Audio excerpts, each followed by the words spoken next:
आज की इस वीडियो में हम रिफ्लेक्सिव प्रोनाउंस सीखेंगे, एम्फेटिक प्रोनाउंस सीखेंगे और इन दोनों के दरमियान फ़र्क करना सीखेंगे। अस्सलामु अलैकुम, मैं हूँ तौफीक रशीद ख़ान। सबसे पहले जानते हैं रिफ्लेक्सिव प्रोनाउंस होते क्या हैं। वर्ब के वो ऑब्जेक्ट्स जिनका असर उनके सब्जेक्ट पर रिफ्लेक्ट करता है, रिफ्लेक्सिव प्रोनाउंस कहलाते हैं।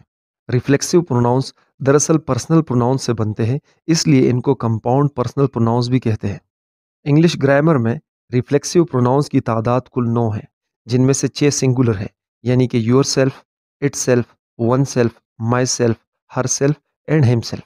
और 3 रिफ्लेक्सिव प्रोनाउंस प्लूरल है, जैसे कि yourselves, ourselves and them सेल्फ्स।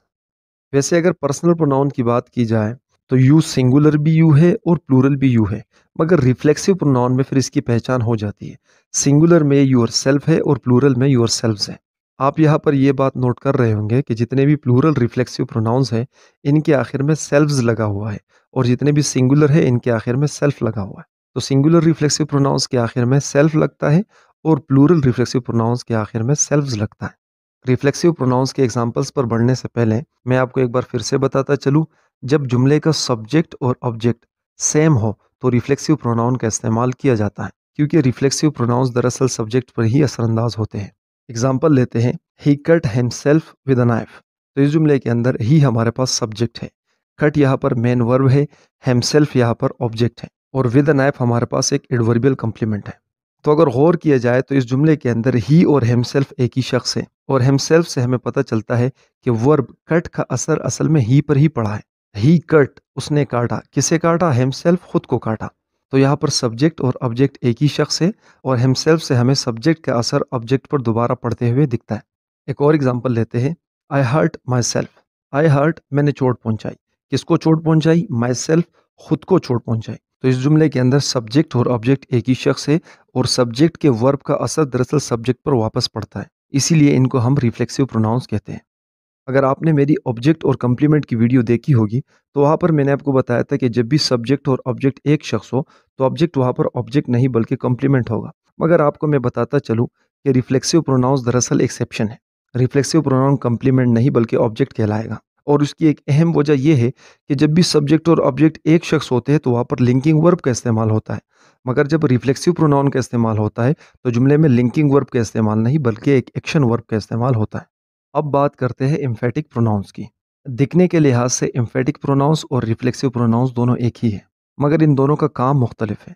Reflexive pronoun का काम होता है वर्ब का ऑब्जेक्ट बनकर आना या किसी प्रीपोजिशन का ऑब्जेक्ट बनकर आना, मगर एम्फेटिक प्रोनाउन का इस्तेमाल दरअसल सब्जेक्ट को एम्फेसिस करने के लिए किया जाता है, यानी कि जुमले के सब्जेक्ट पर जोर दिया जाता है कि ये काम सब्जेक्ट ने खुद किया। चलो इसकी एक एग्जांपल लेते हैं, he himself came to receive me. वो मुझे लेने खुद आया। इस जुमले में हिमसेल्फ वर्ब केम का ऑब्जेक्ट बनकर नहीं आया, बल्कि यहाँ पर हिमसेल्फ का इस्तेमाल ही को एम्फेसिस करने के लिए किया गया है, यानी कि इस बात पर जोर दिया गया है कि वो मुझे लेने खुद आया, यानी कि उसने किसी और को नहीं भेजा मुझे लेने, बल्कि वो खुद ही मुझे लेने आया। तो यहाँ पर खुद पर जोर देने के लिए हमने हिमसेल्फ का इस्तेमाल किया है। चलो एक और एग्जांपल लेते हैं, she herself bought the house.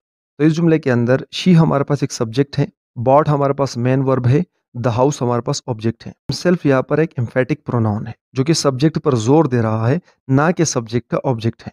तो यहाँ पर she herself bought the house, उसने घर खुद खरीदा, यानी कि यहाँ पर इस बात पर जोर दिया गया है कि उसके लिए घर किसी और ने नहीं खरीदा, बल्कि उसने खुद ही वो घर खरीदा। तो यहाँ पर हरसेल्फ का इस्तेमाल सब्जेक्ट को एम्फेसिस करने के लिए किया गया है। साथ साथ मैं आपको एक और बात बताता चलूँ कि पिछली वीडियो में मैंने आपको बताया था कि दो प्रोनाउंस एक साथ नहीं आ सकते, मगर यहाँ आप देख रहे हो कि शी और हरसेल्फ एक साथ आए हैं। दरअसल एम्फेटिक प्रोनाउंस सब्जेक्ट और ऑब्जेक्ट का पार्ट होते हैं। इसके अलावा दो प्रोनाउंस बिना किसी पंक्चुएशन मार्क के या किसी कंजंक्शन के एक साथ नहीं आ सकते। तो चलो अब रिफ्लेक्सिव प्रोनाउन और एम्फेटिक प्रोनाउन को मजीद बेहतर समझने के लिए इस जुमले को दूसरे तरीके से लिखते हैं, she bought her self house. तो यहाँ पर शी हमारे पास सब्जेक्ट है, बॉट हमारे पास मेन वर्ब है, हर सेल्फ हमारे पास इनडायरेक्ट ऑब्जेक्ट है, और हाउस हमारे पास डायरेक्ट ऑब्जेक्ट है।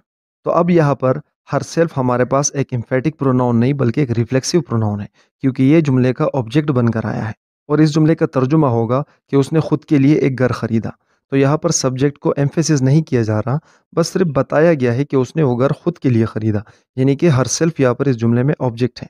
और इसके बरअक्स अगर हम पहले वाले जुमले को ले, she herself bought the house, तो इस जुमले के अंदर हरसेल्फ को एम्फेसिस करने के लिए इस्तेमाल किया गया है। बताया गया है कि उसने वो घर खुद खरीदा, ना कि उसके लिए किसी और ने खरीदा। और दूसरे जुमले में बताया गया कि उसने खुद के लिए घर खरीदा। तो जो रिफ्लेक्सिव प्रोनाउंस होते हैं, तो ये दरअसल जुमले में वर्ब के ऑब्जेक्ट बनकर इस्तेमाल होते हैं या किसी प्रीपोजिशन के ऑब्जेक्ट बनकर इस्तेमाल होते हैं। मगर इसके बरअक्स जो एम्फेटिक प्रोनाउन है, तो इनका इस्तेमाल जुमले में सब्जेक्ट को एम्फेसिस करने के लिए किया गया होता है। यानी इनका काम फ़कत होता है कि इस बात पर जोर देना कि जो काम हुआ है वो सब्जेक्ट ने ही किया है और उसने खुद किया है। यहाँ पर आपको मैं एक और बात बताता चलूँ, एम्फेटिक प्रोनाउंस को हम इंटेंसिव प्रोनाउंस भी कहते हैं। जितने भी रिफ्लेक्सिव प्रोनाउंस है और एम्फेटिक प्रोनाउंस है, इनको कभी भी तनहा बतौर सब्जेक्ट इस्तेमाल नहीं किया जा सकता। यानी कि आप माई सेल्फ वेंट देयर नहीं कह सकते, आपको आई माई सेल्फ वेंट देयर कहना होगा, क्योंकि इनका इस्तेमाल कभी भी तनहा बतौर सब्जेक्ट नहीं किया जाता। इसके अलावा एक दूसरी बात बताता चलूँ कि रिफ्लेक्सिव प्रोनाउंस और एम्फेटिक प्रोनाउंस की अपने सब्जेक्ट के साथ मुताबिकत होती है। यानी कि अगर सब्जेक्ट शी है, तो रिफ्लेक्सिव और एम्फेटिक प्रोनाउन हरसेल्फ होगा, और अगर सब्जेक्ट आई है, तो रिफ्लेक्सिव और एम्फेटिक प्रोनाउन माई सेल्फ होगा।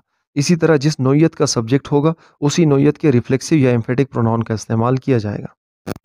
रिफ्लेक्सिव और एम्फेटिक प्रोनाउंस की सबसे आसान पहचान ये है कि एम्फेटिक प्रोनाउन का इस्तेमाल हमेशा ही किसी नाउन या प्रोनाउन के फ़ौरन बाद होता है, और रिफ्लेक्सिव प्रोनाउन का इस्तेमाल अमूमन किसी वर्ब के बाद होता है।